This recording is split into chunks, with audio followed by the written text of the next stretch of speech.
Да, во кинеската алтернативна медицина елементот метал, а, елементот метал ги опфаќа белите дробови и дебелото црево, како нели меридијански, инаку белите дробови и дебелото црево се поврзани со емоцијата тага.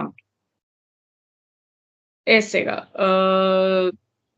како што знаеме, например, ако влезам малку историски, Може слободно. потекнува од династијата Шанг.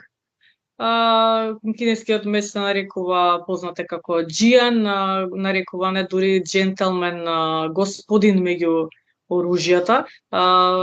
По него се одредувал и општествениот статус, бил украсуван дури со разни полудраги камења, например, доста е употребуван жадот како елемент во кинескиот меч.